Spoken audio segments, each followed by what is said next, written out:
Vous aimez les films d'horreur? Les monstres et les tueurs en série? Les assassins embusqués? Les meurtriers sanguinaires? Les créatures visqueuses et les machines à tuer? La vue des armes qu'on fourbit vous fait frissonner d'aise? Vous aimez voir le sang couler? Et les cadavres voler? Alors, bienvenue dans ce monde où une seule loi prévaut.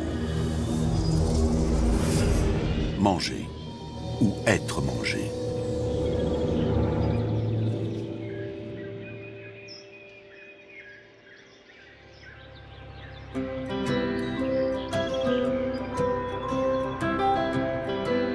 Comme tous les matins, à la ferme, les poules grattent le sol.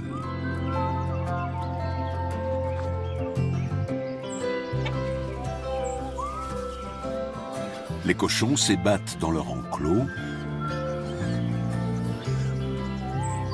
Les moutons et les chèvres partent brouter dans les prés, sous l'œil vigilant de la cigogne.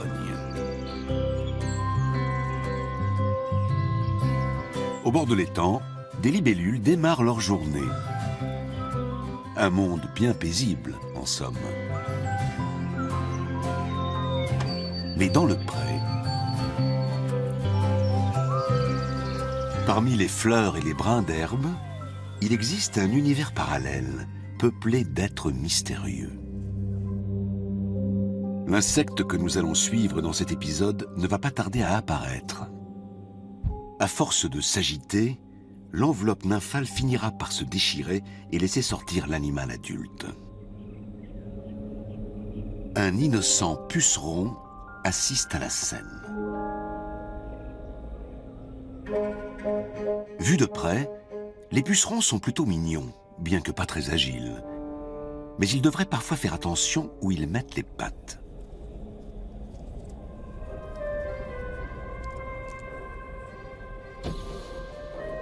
C'est qu'ils ne sont pas non plus très malins.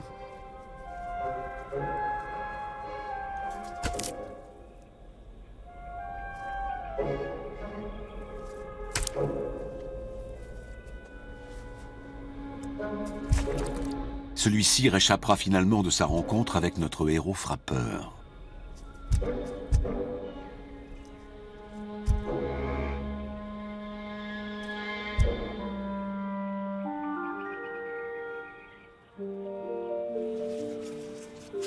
Le voici qui s'extrait de son enveloppe. C'est un insecte jaune vif, qui se couvre bientôt de points noirs.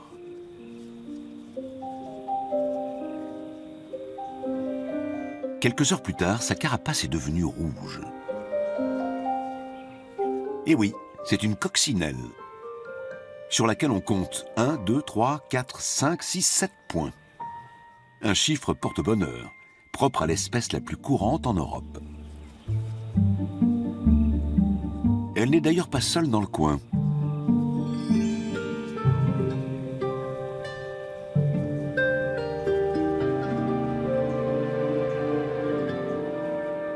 Serait-ce le prélude à une rencontre? Mais c'est le faux pas.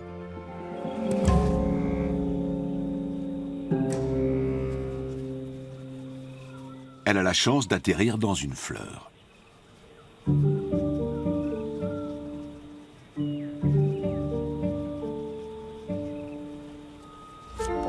Décidément, quelle maladroite! Leurs chemins se croiseront-ils à nouveau? Il semblerait que notre héroïne s'engage sur une voie pleine de dangers.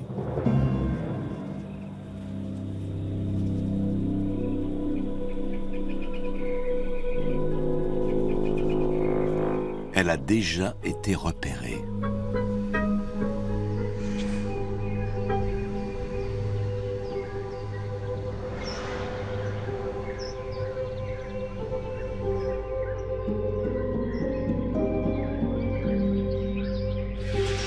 Une menthe religieuse est à l'affût dans les genêts.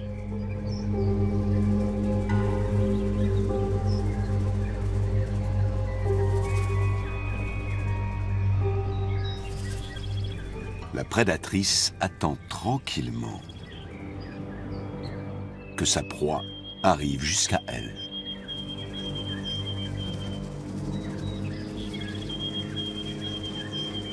Ses pattes avant sont déjà en position, prêtes à se déployer. Mais voilà que la coccinelle lui passe sous le nez. Cette fois, cela frise l'inconscience.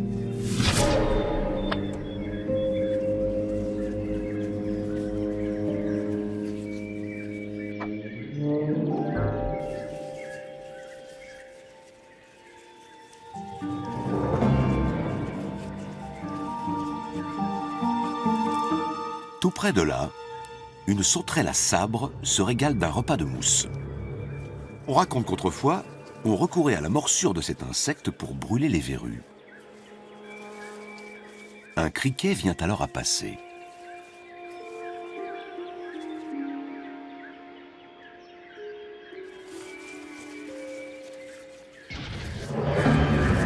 Subitement, le pacifique herbivore se transforme en implacable prédateur.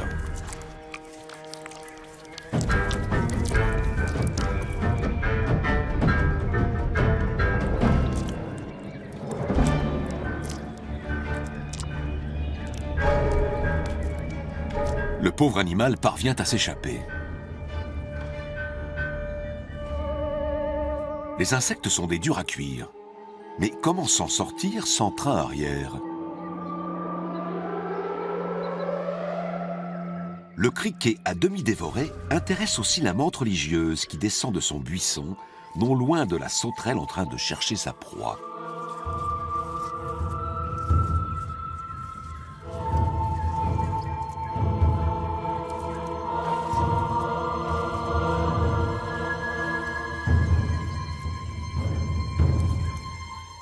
Les deux prédateurs se retrouvent face à face.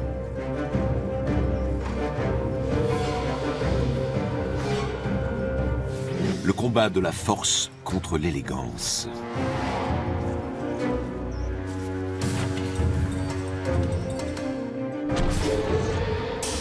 Des assauts vigoureux face à des coups de patte acérés.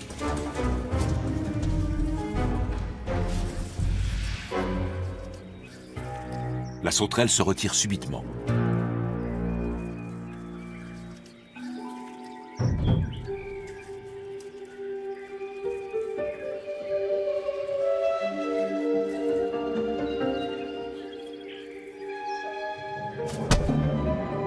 La coccinelle fait la morte, les pattes repliées.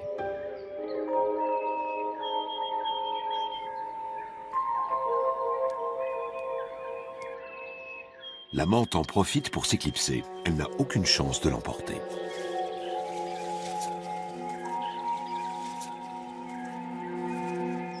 Une odeur nauséabonde dissuade la sauterelle de lancer une nouvelle attaque contre notre héroïne. La coccinelle a sécrété une goutte d'un liquide malodorant.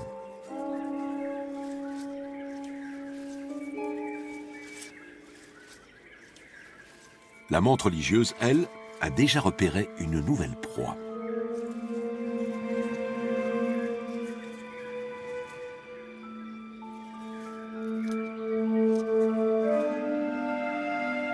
Une tipule. Arrivée à portée de patte de la prédatrice, plus rien ne peut la sauver.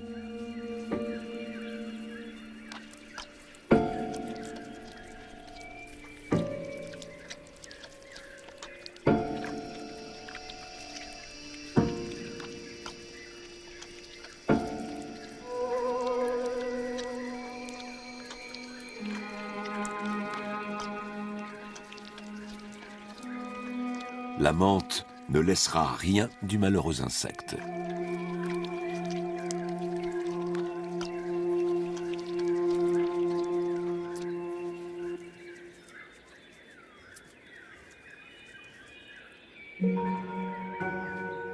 Un mâle se présente derrière elle.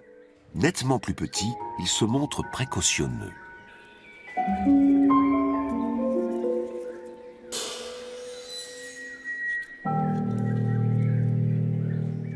Il va au-devant d'une union qui lui sera pourtant fatale.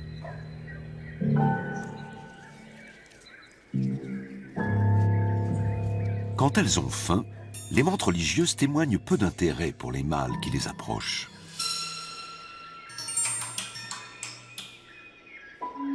Mais celui-ci arrive à ses fins.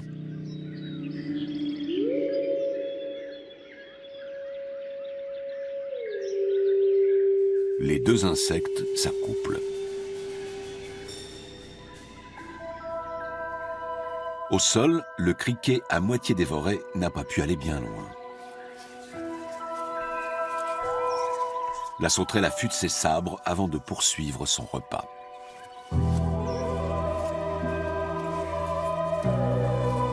Cette fois, c'en est fini du malheureux criquet.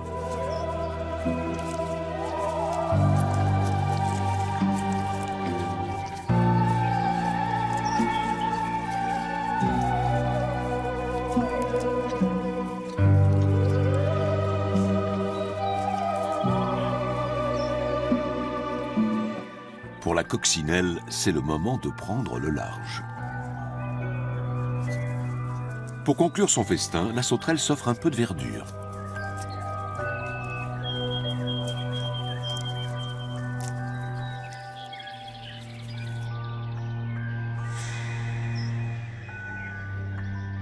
Dans les genêts, la mante tient le mâle entre ses pattes.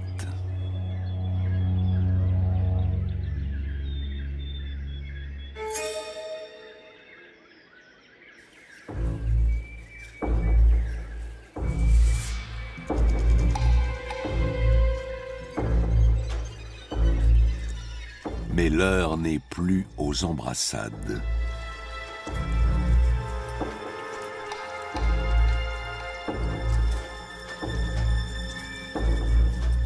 D'une morsure précise, elle brise le mâle en deux. Le chemin du cœur passe par l'estomac.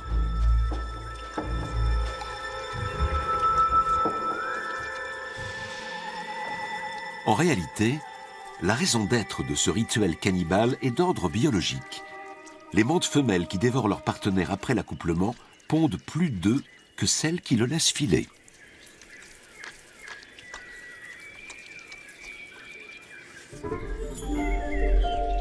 Sauvée. Protégée par sa carapace rouge, la coccinelle poursuit tranquillement son chemin.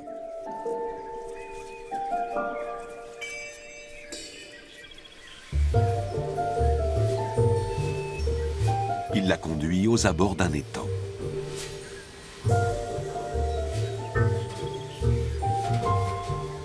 À cet endroit, les feuilles sont humides et glissantes. Sa chute l'entraîne dans un lieu terrifiant.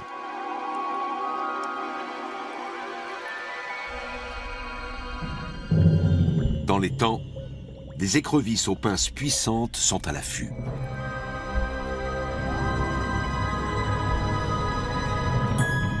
Mais aussi des ranâtres, dotés d'un siphon respiratoire et de longues pattes antérieures.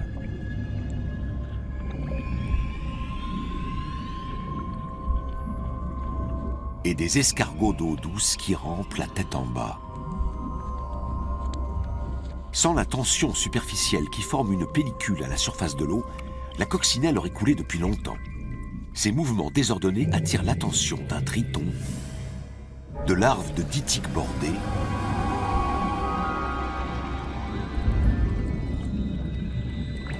et même d'un dytique adulte. Mais une petite grenouille détourne l'attention des prédateurs. Excellent nageur, le dytique saisit sa proie entre ses pattes avant et la dévore sur le champ.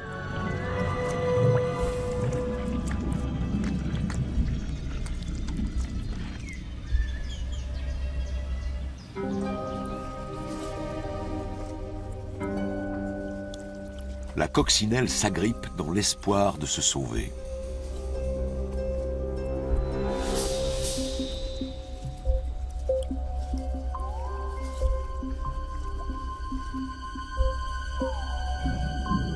Sous l'eau, de puissants poignards attendent le bon moment. Une larve de Dytique bordée est prête à actionner ses mandibules.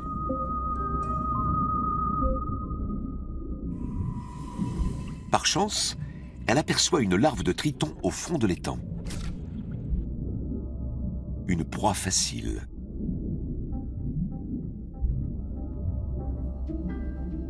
La larve de Dytique s'immobilise.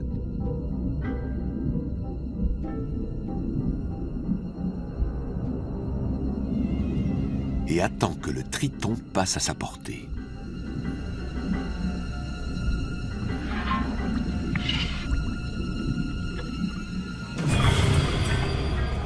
Elle referme ses mandibules sur sa proie et lui injecte un venin paralysant qui contient aussi des enzymes digestives.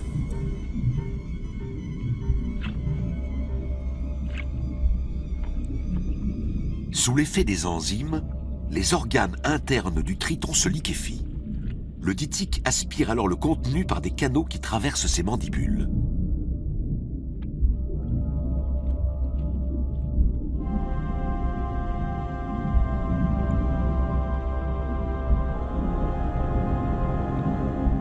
La coccinelle n'a pas encore réussi à se hisser hors de l'étang.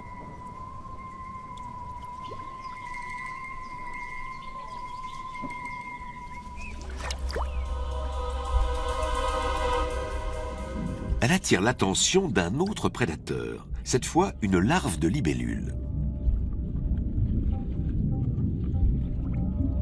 Heureusement, des têtards sont tout près d'elle. La larve s'approche sans se faire remarquer. Sa lèvre inférieure, doublement articulée, est un outil de chasse très performant.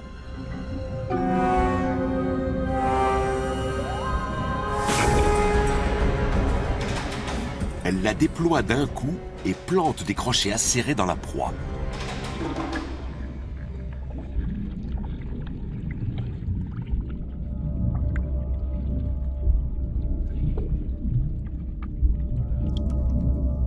Après avoir échappé à la larve de libellule, notre coccinelle parvient enfin à regagner la terre ferme.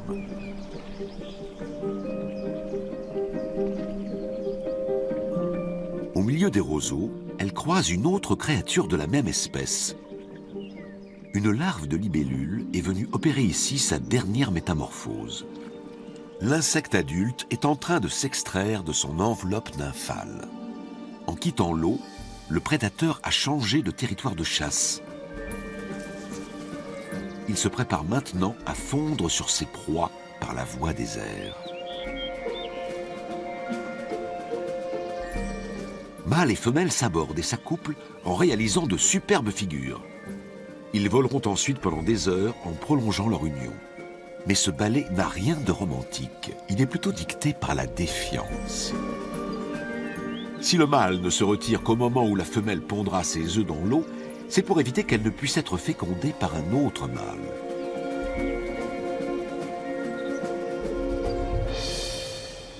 Les libellules adultes sont également de dangereux prédateurs. Elles sont constamment à la recherche d'insectes volants. Tant qu'elle reste posée sur une feuille, notre coccinelle ne risque rien. La libellule reste en vol stationnaire.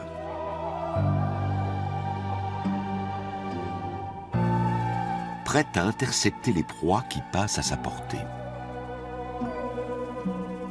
Grâce à ses yeux énormes, elle repère le moindre mouvement. Brusquement, elle projette ses pattes en avant pour capturer et maintenir sa proie, qu'elle dévorera ensuite dans un endroit tranquille.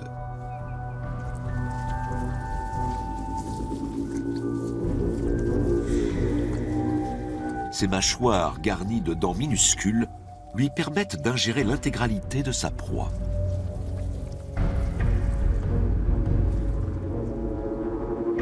Tandis que la libellule fait sa toilette après manger, notre coccinelle prend son envol. mieux vaut pour elle s'éloigner de ces rives dangereuses. Elle rejoint un verger voisin.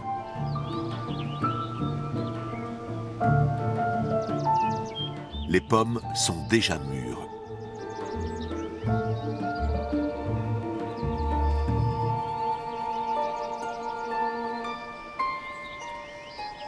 C'est le paradis des abeilles. Les fruits tombés leur offrent à la fois de la nourriture et du jus pour se désaltérer. La pomme est presque aussi délectable que le nectar des fleurs.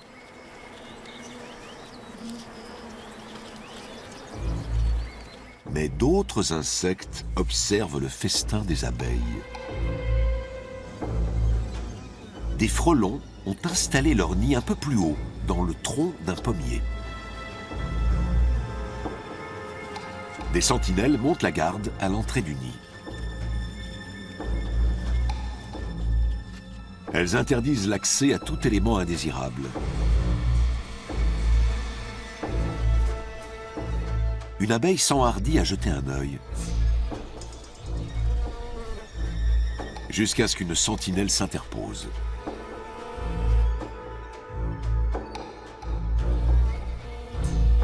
Elle joue des mandibules et chasse l'intruse.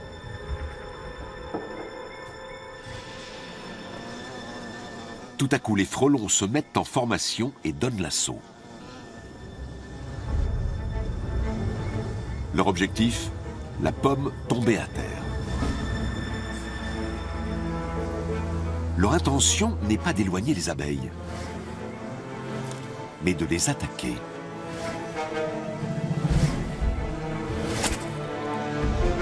Les frelons tuent les abeilles les unes après les autres.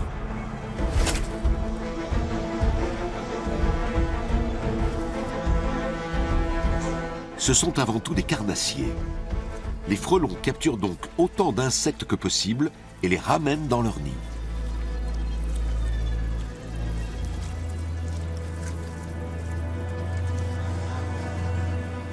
Les gardiens ventilent le nid en agitant leurs ailes.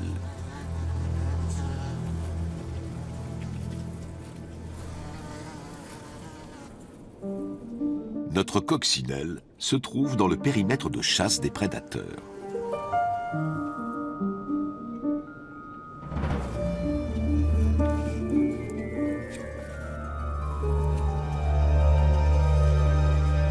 Plus elle s'approche du nid, plus la sentinelle devient agressive. Elle finit par attaquer. Ses puissantes antennes n'ont aucune prise sur la carapace.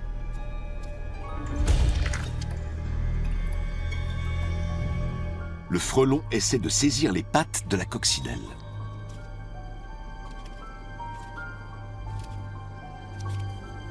Celle-ci a compris qu'elle était en péril.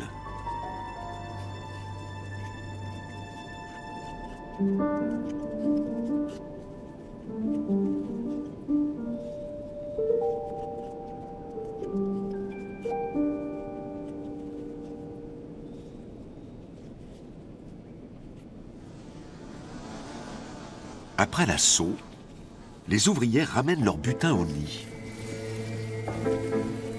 Elles déchiquettent les proies et les transforment en bouillie. Les frelons ne chassent pas seulement pour eux, mais pour toute la colonie. En particulier pour les centaines de larves qui attendent dans les alvéoles d'être nourries de boulettes prémâchées.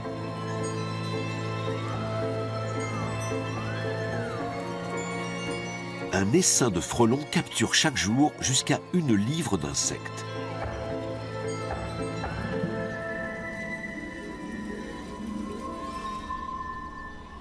Non loin de là, les moutons et les chèvres paissent tranquillement.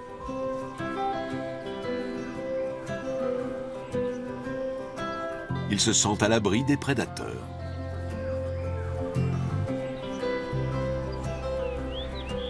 Un chien de berger rassemble et surveille en permanence le troupeau. Un endroit plus hospitalier pour notre coccinelle.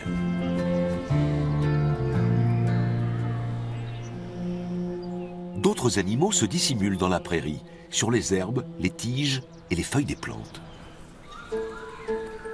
Ce sont des pucerons qui vivent eux aussi en troupeau et qui se reproduisent constamment, même en l'absence de mâles. Ce ne sont ici que des femelles et elles donnent naissance chaque jour à plusieurs descendants.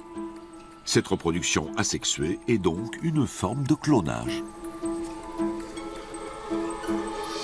Les pucerons se nourrissent eux aussi de végétaux. Mais ils ne coupent pas l'herbe comme les moutons. Pour se nourrir, il leur suffit de piquer la tige des plantes avec leur trompe pour en aspirer la sève. Ils pourraient mener une existence bien paisible.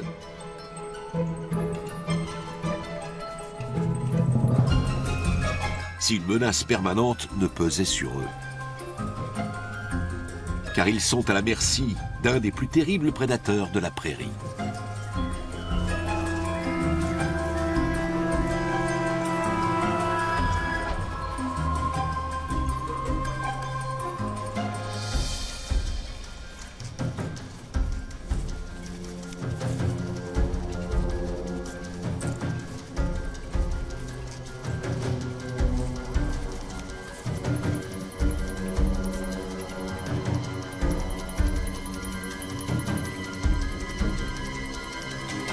Le lion des pucerons.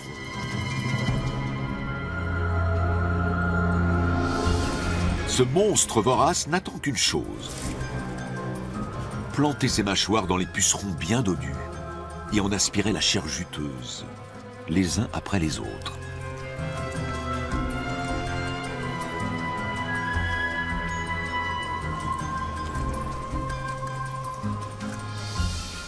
C'est un véritable tueur en série.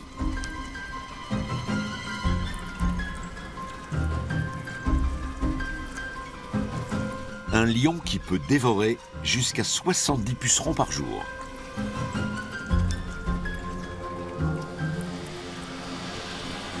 Celui-ci parviendra-t-il à lui échapper ?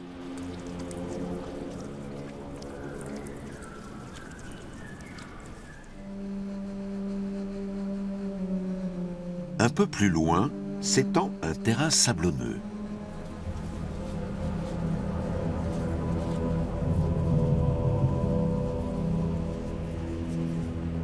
On dirait que ça barde là-dessous.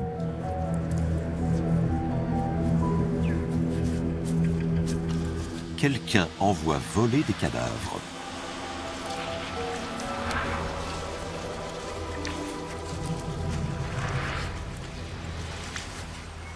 Des carcasses d'insectes vidées de toute substance par une créature qu'on a rarement l'occasion d'observer. Le fourmi-lion. Et ses puissantes mandibules.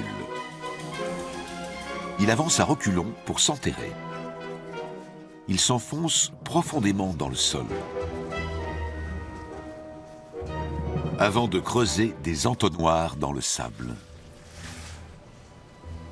Ils servent à piéger les fourmis, mais peuvent être fatales aussi à d'autres insectes.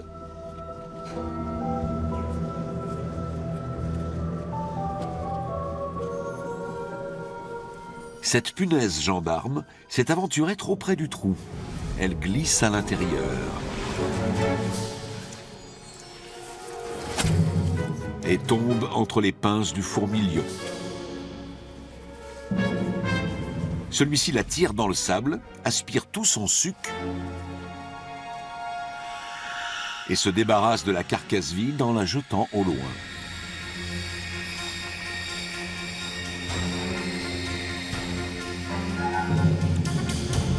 Le fourmi-lion a mis au point une technique sournoise. Quand la victime cherche à sortir de l'entonnoir, il lui lance du sable.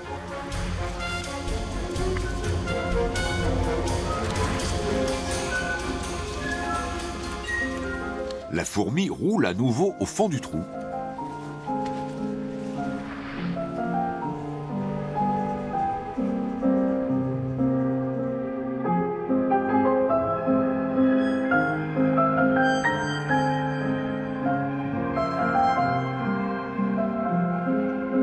Jusqu'à ce qu'elle atterrisse entre les pinces du prédateur. Il la saisit alors et lui injecte aussitôt un venin. Il n'a plus qu'à attendre que la fourmi agonise.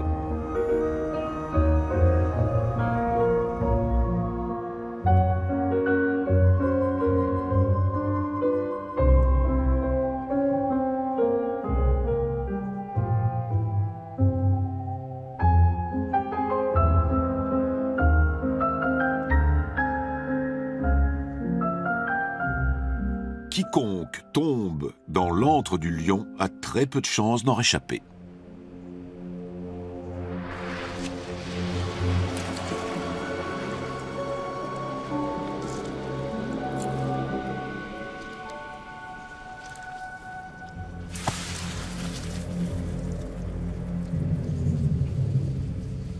Faut-il vraiment assister à une scène aussi terrible ?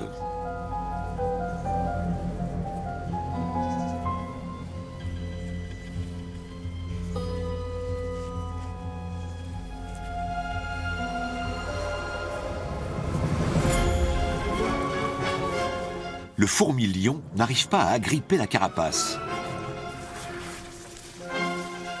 Mais s'il parvenait à l'attraper par une patte?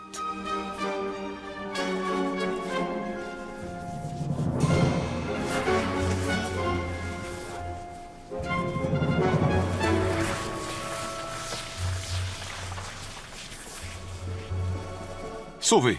Incroyable! Cet insecte est vraiment béni des dieux.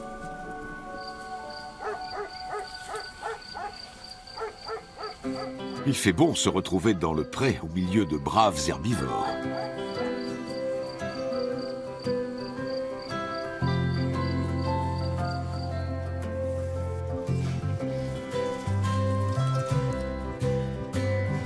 Mais pourquoi viennent-ils aussi près ?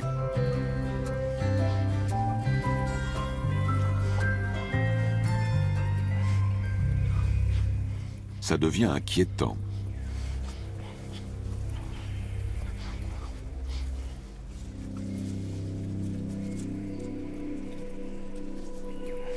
Les pucerons sont constamment en danger, victimes innocentes de ces voraces herbivores, car ils n'ont pas d'ailes et sont forcés de sauter quand un museau s'approche un peu trop près. Des colonies entières pourraient disparaître en quelques bouchées. Seulement, les moutons et les chèvres ne broutent en général que la partie supérieure des plantes. Alors pour se préserver, les pucerons ont mis au point une technique ingénieuse. Dès qu'ils détectent la respiration chaude et humide d'un mammifère,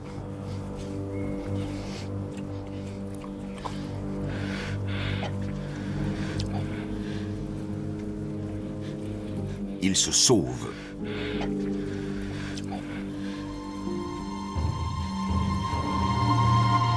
Ils se laissent tomber par terre.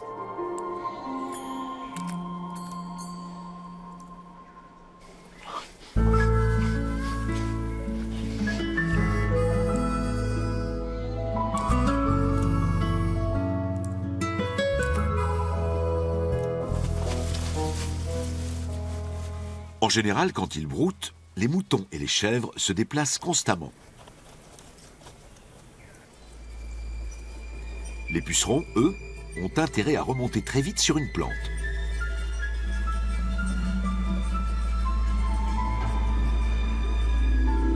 Car sur le sol, une araignée loup est à l'affût.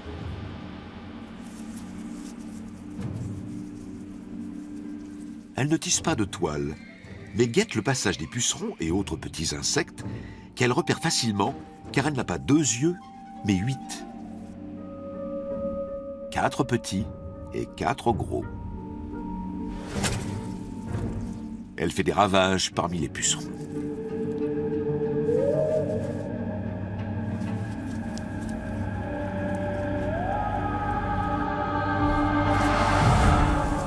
Mais soudain, elle prend la fuite.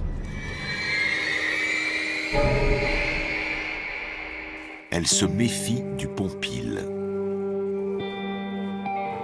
Cet insecte, qui se nourrit habituellement de pollen et de nectar, chasse parfois aussi l'araignée loup.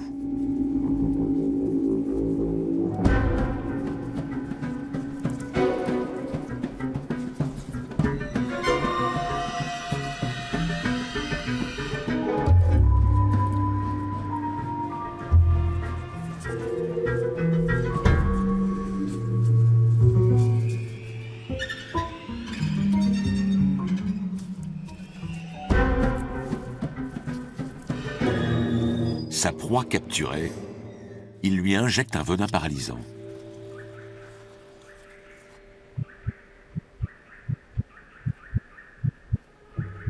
Son but est d'enterrer l'araignée encore vivante.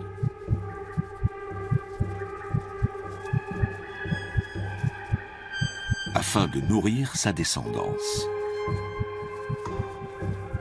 Mais des fourmis ont découvert à leur tour l'araignée. Elles profitent de l'inattention du pompile.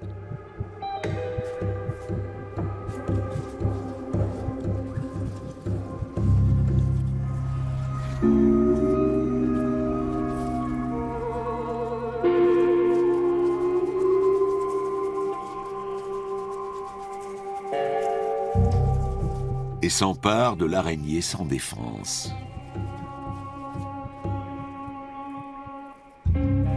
Quand il remarque la disparition de sa proie, le pompile court en tous sens, sans faire attention.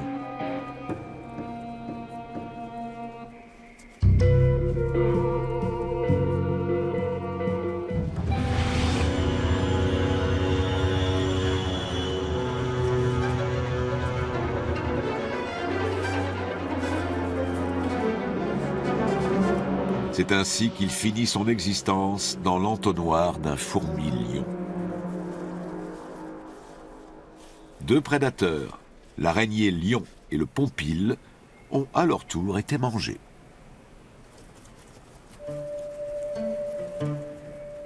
Notre coccinelle, en revanche, continue son chemin parmi les plantes de la prairie.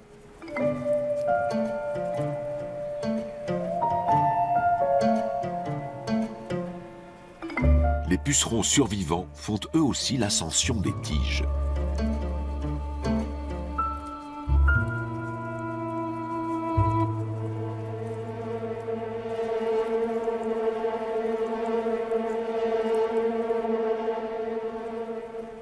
Ils n'y seront pas pour autant à l'abri. Un lion des pucerons les y attend.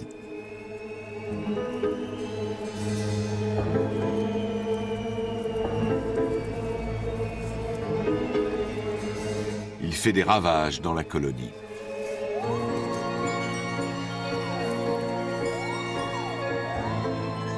Notre héroïne se retrouve à son tour face au monstre.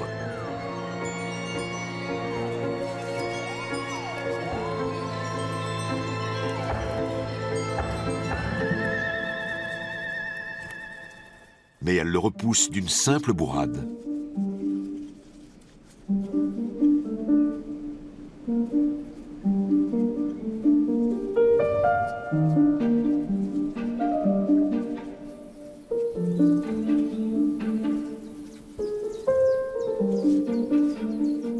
Enfin, la voici qui rencontre un partenaire potentiel. Assistera-t-on à un happy end ? Mais non, une nouvelle maladresse, et c'est la chute.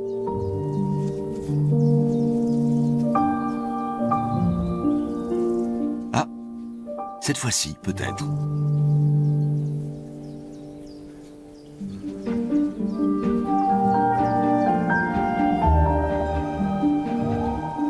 Le couple se forme.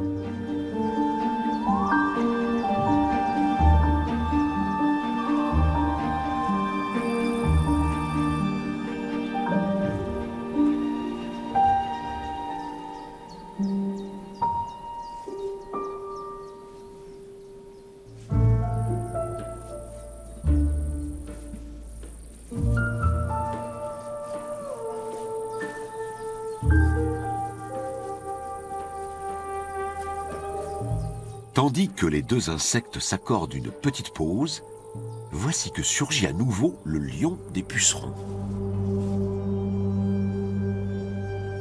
Mais il n'a pas l'air en forme.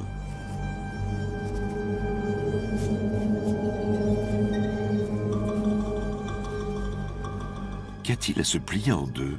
Est-il malade? En train d'agoniser?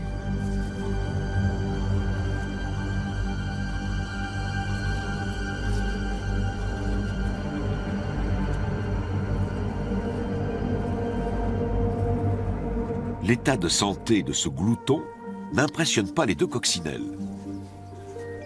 Leur accouplement peut durer jusqu'à 18 heures.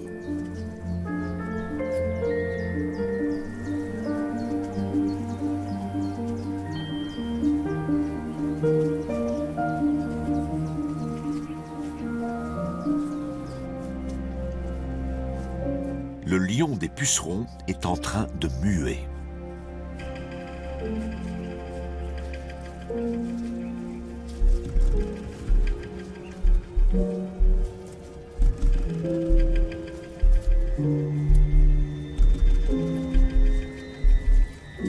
Il en sort une créature jaune et informe, qui se colore très vite. La larve a donné une nymphe qui ressemble étrangement à celle qui a vu naître notre coccinelle. Le lion des pucerons aurait-il un lien de parenté avec la coccinelle?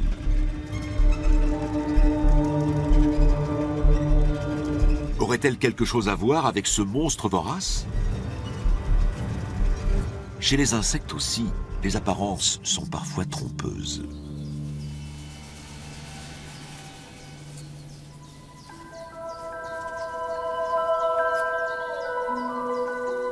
Dès que leurs ébats amoureux sont finis, nos deux héros apparaissent sous un autre jour.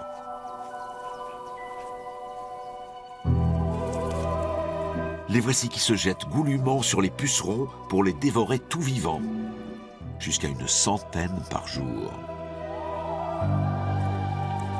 C'est un véritable carnage, mais une bénédiction pour les agriculteurs qui leur ont donné le surnom de bêtes à bon Dieu.